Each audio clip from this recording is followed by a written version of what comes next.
everyone, and welcome back to another episode of the Clarepoint podcast with me, Randy Prizzle. How you guys all doing out there? Everything good, shway, crispy, airy? Let's get on to the episode this week. Got a lot to get through, you know what I mean? No, there's been international football this week. Can't be bothered to talk about that. You know me in international football. But anyways, let's get on to first piece I've got for you guys on the podcast this week, which is the advice. Let's get on to that. First one we come to. My boyfriend laughed at my proposal. This already looks bleak. Bleak like the winter and that. But let's go.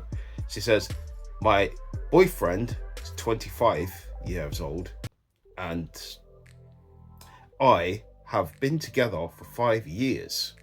I love him so much. It was a nice full day yesterday and we went out on a nice trail ride. Then we went for a swim. There's a lake close to our place, she says. We went out for dinner. Then we went on a nice evening hike. We went in this beautiful clearing. I've been thinking of proposing for a while now, and I figured that we were in the perfect spot. So I pulled out the ring, got down on my knee, and asked him to marry me. He looked at me for a second and then started laughing. I honestly didn't know what to think, but then he got down on his knee in front of me, pulled out a ring and said, I was going to ask the same question.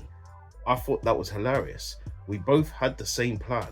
We put the rings on each other's fingers, then we kissed and hugged. We hugged for a while, and honestly, thinking back on it, the day seemed perfect. Now we're engaged. I woke up this morning and I felt so happy. We told everyone about it today. Well, first of all, congratulations to both of you. And obviously, it's great that, you guys found a funny way of dealing with that. Because some people, they probably react very badly to this, especially certain men. It's kind of a bruised ego for certain men. The girl's getting down on one knee and then she's asking you to marry her. So get up, what are you doing? You're trying to embarrass me in front of people, if there were people there. But obviously, you guys decided to do it in a quiet, secluded area. But big up to you guys. Happy engagement and all of that. Congratulations on the wedding, So I don't think you've got really much to say or much for me to advise you on this one. It is what it is. It happens. For some man, they probably would see it as a bad thing, but you guys laughed it off and moved on in it. So there's not much for me to talk about here than just say congratulations to both of you, and enjoy the life you guys are going to have together and all of that. All right, next one. One-sided love with my married co-worker, and I don't know how to deal with it. Oh, this one seems like a juicy one. Let's get on to this one. Hi everyone, I'm a 37-year-old man, introverted, single, and I've decided not to marry in life. I work in the corporate sector. Over the years, I've become very close friends with a female colleague who's about my age. She's happily married and has a 5-year-old kid. I said 5 kids, she has a 5-year-old. I would have been mad, but anyways. The problem is, I've fallen in love with her. We had become friends when she was single. I may have changed my mind on staying single. We spent a lot of time together at work. We have breakfast and lunch together almost every day. Whenever one of us gets assigned something important, we usually end up working on it together, supporting each other.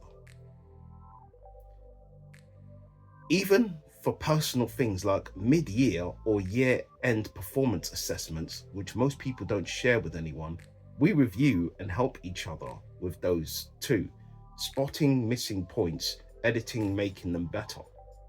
In a workplace where people usually compete for visibility and credit, we do the opposite. We help each other shine. Some colleagues have started noticing how much time we spend together and occasionally make comments. It doesn't affect me much, but I could sense sometimes it makes her uncomfortable. She's incredibly caring towards me. I love her, but I know my boundaries. She's married and has a family. Still, on days, we don't talk like weekends or holidays. When we work from home, I miss her a lot. I look forward to seeing and talking to her every single day. What's making things harder is that she might be leaving the job soon and moving abroad with her husband, who's got a new opportunity. She's excited about the change, but even The thought of going away makes me feel deeply sad and empty. I realized I've become emotionally dependent on her. I'm introvert, and she's the only person I can really open up to. She shares her personal matters with me too, and I cherish that bond, but I'm scared that once she moves, we will lose touch. Her husband might not be comfortable if we keep talking regularly, and without work as a reason to connect, our connection might slowly fade away. I know she has her own life, her husband and child, and I respect that, but I'm struggling internally. I don't want to lose her completely, even though it feels like I probably will. How should I deal with this situation? What should I do? I do not want to lose her. I want to stay friends at least. You cannot, number one, you cannot stay friends with her. You cannot keep going on with this because number one, she's married. Do you know what I mean? And that's just what it is.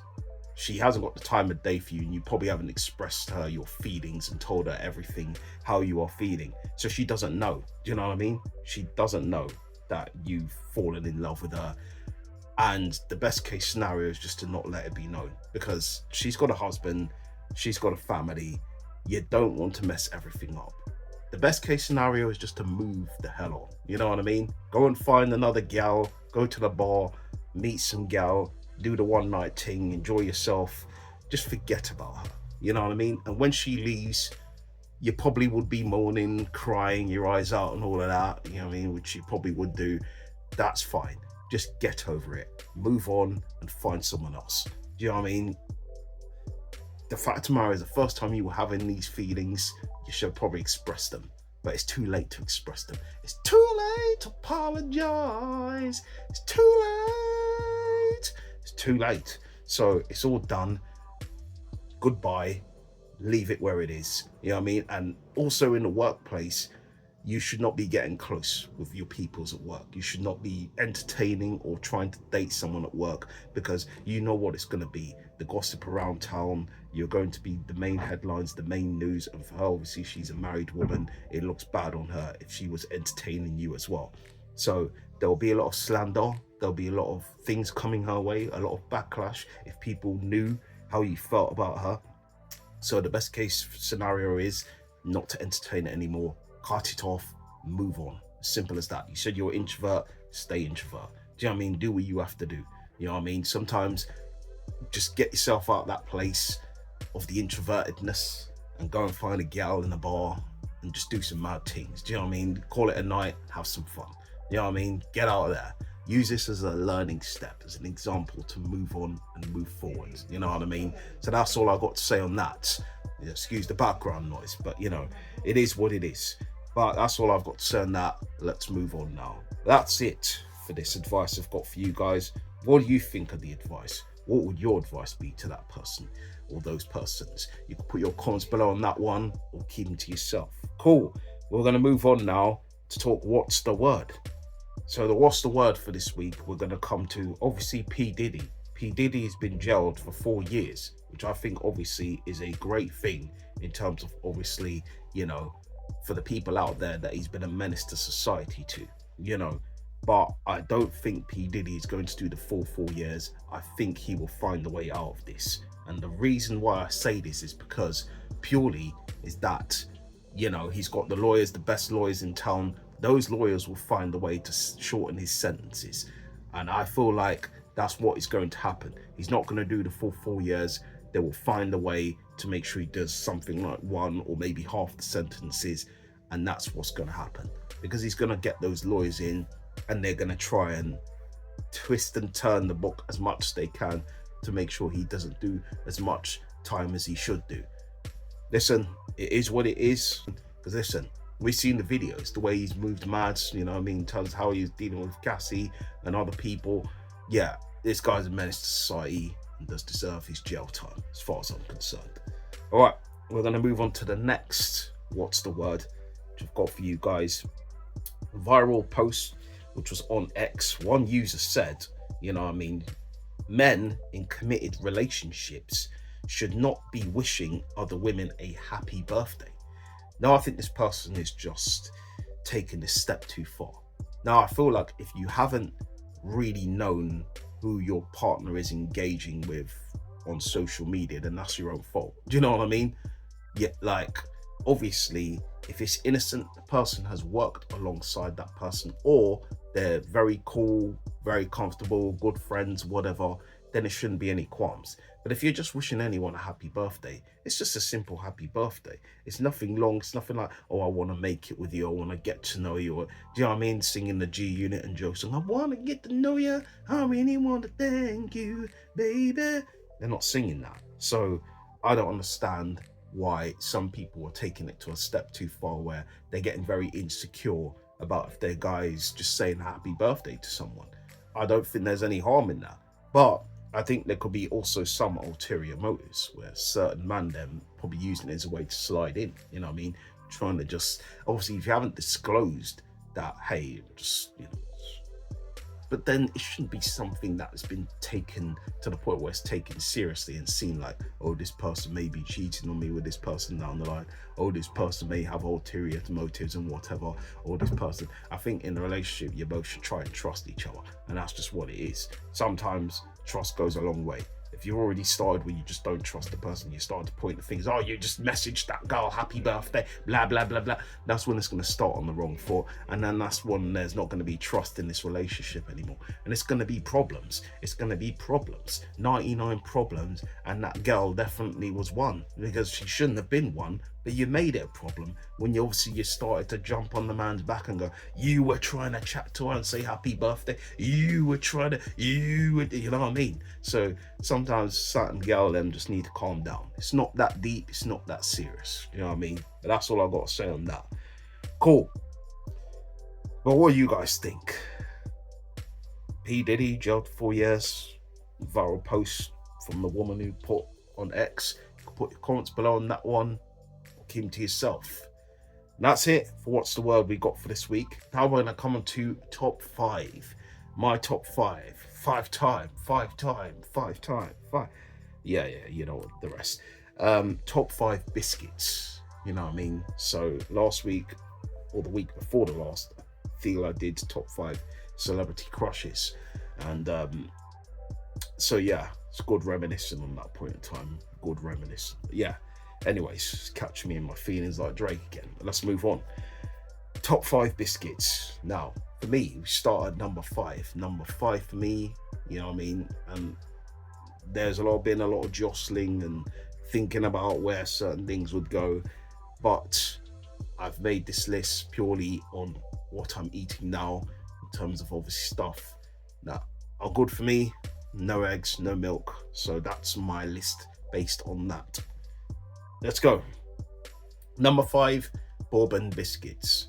Now, not every bourbon biscuits can slap. You know what I mean? I'm very well aware of what particular type of bourbon biscuits I do like. Now, the ones from Tesco, for me, are one of the elite ones. Do you know what I mean? I like those ones. So those ones would be the ones that I would definitely put forward if I'm doing the bourbon list. That's one of them. I feel that those ones are the elite ones. There's another one, but I can't specifically remember. Oh yes, the one from Lidl. So those two are generally the ones that I would put as my best 2 bourbon biscuits. And those were the ones that I really feel like are the elite of the bourbon biscuits that are out in any other shops. So, you know what I mean? Until people give me another reason to try any other bourbon biscuits that say otherwise. So that's number 5 for me. The taste alone, center in the middle, the chocolate center, lovely. You know what I mean? I love that creamy texture middle, you know what I mean? With the good chocolate based biscuit, 2 sandwiched in between together, lovely. So nice. Number 4, vegan cookies. Now people say, what vegan cookie you're going to put forward? There's 2.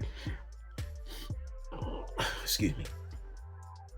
The one from Sainsbury's, yeah, those ones are really nice, but the ones that top it and go above it for me are the ones again from Tesco.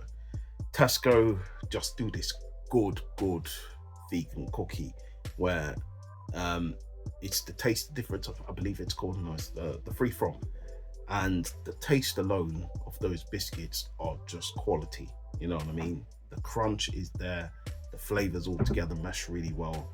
altogether just does a party in the mouth stuff. Absolutely love it, absolutely enjoy it. So that's why I look at it and say it's just the top of the top. You know what I mean? Creme de la creme, all of that.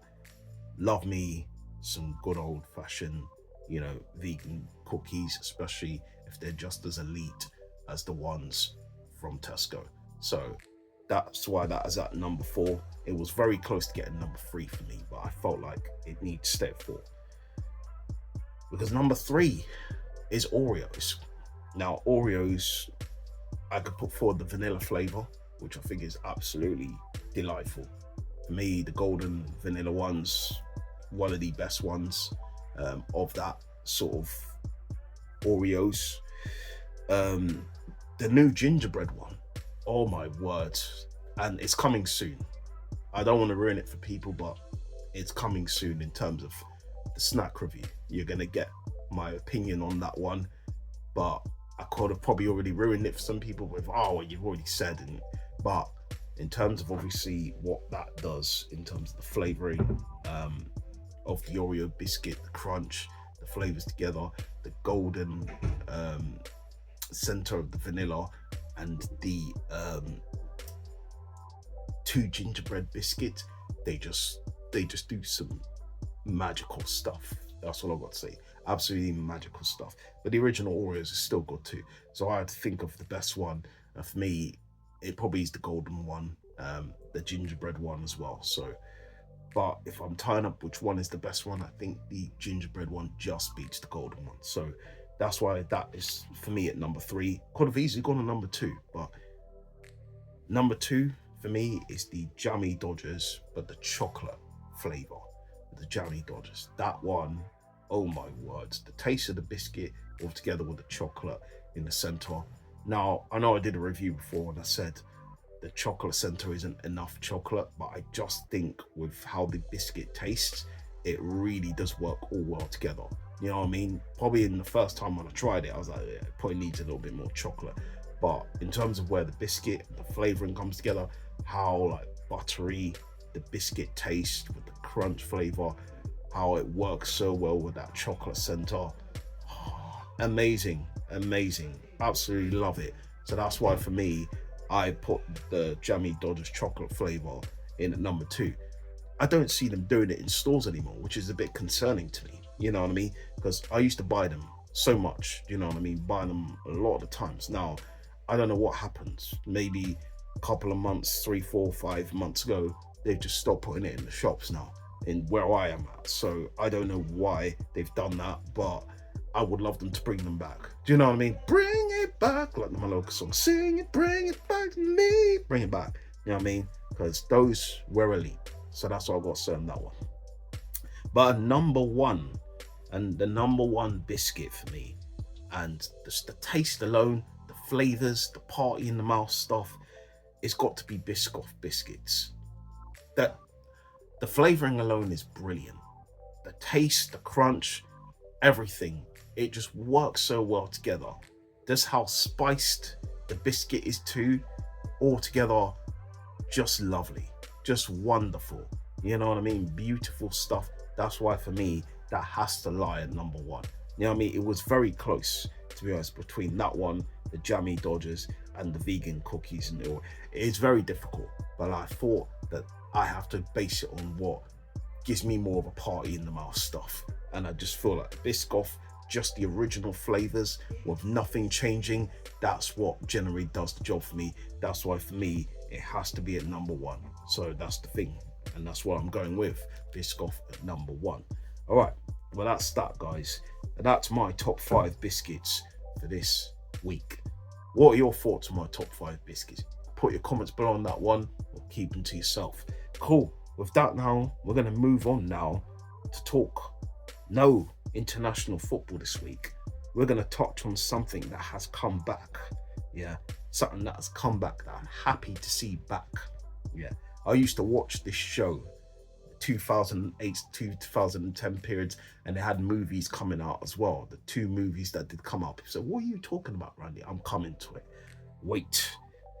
Inbetweeners is returning. You know what I mean? And I'm gassed to see that Inbetweeners revival has been announced with the original cast and creators, I'm excited for it. You know what I mean? To see back these man, Will, Jay, you know what I mean, Simon, and I forgot the other person's name, but yeah, it will probably come to me down the line. But big them all up. I'm happy to see these man back. Do you know what I mean? I'm happy to see them all back. Simon, that was it. Simon, yeah. Big them all.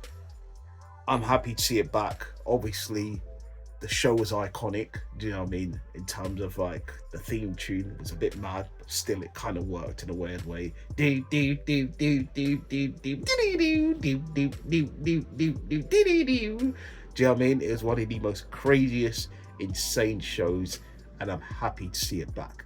I'm happy to see him come back and give us a one-off episode. I hope that they don't take away the original banter, that it was just because of this whole new generation now that's opened their eyes and seen things in a different light. Oh, the people who used to look at things like rush hour now and see it as a problem. Do you know what I mean? All of that, you know, I just hope that they don't water this thing down.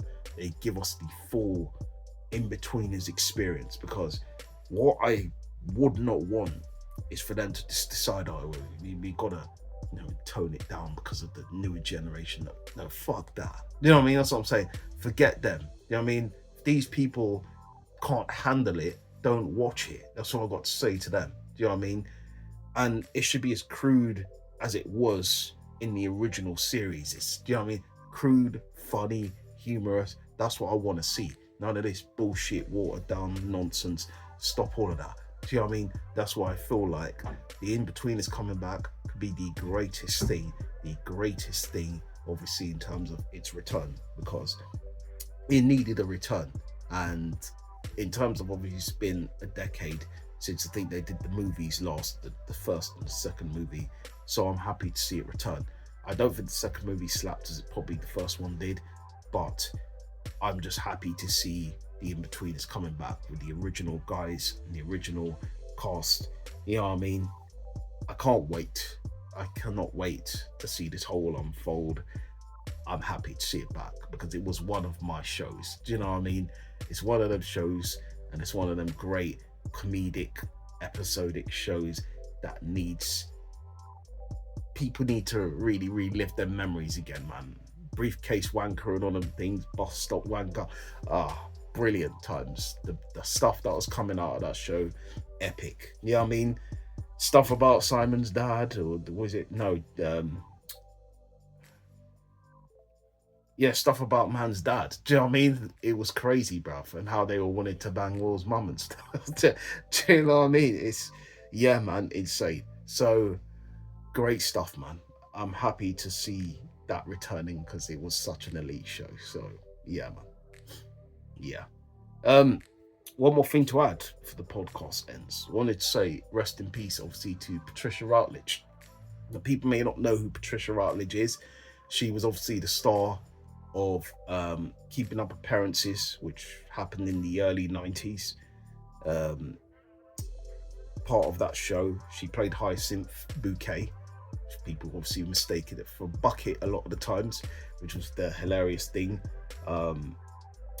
Rest in peace to Patricia Routledge. You know what I mean? Such sad news to her, you know what I mean, her passing away. But she gave us some great TV memories as Mrs. Bouquet, and that's what generally I knew her from, watching those shows back in the early days, you know, and just laughing my head off. Do you know what I mean? How crazy and insane the show was. The reruns later down the lines as well, because obviously I probably didn't know too much about the show when first watching it. You know, I'm about 3 or 4 years old, you know, at that time when it comes out. So, but down the line, reruns, watching them, seeing how crazy she was and insane, and just the comedic aspects of that as well. It was funny and it was hilarious, and she was a great actress in terms of what she delivered in the comedy aspect. So rest in peace to Patricia Routledge. Yeah, man. But that's it, guys, for this episode of the Clairpoint podcast. Big yourselves up, first time watchers, season watchers. And you know we usually do it when we finish. But before that, if you've seen this episode, you know what to do below, all of that. But thanks again for your time, guys. Peace, love, unity, have fun, and you're either all in or clear out.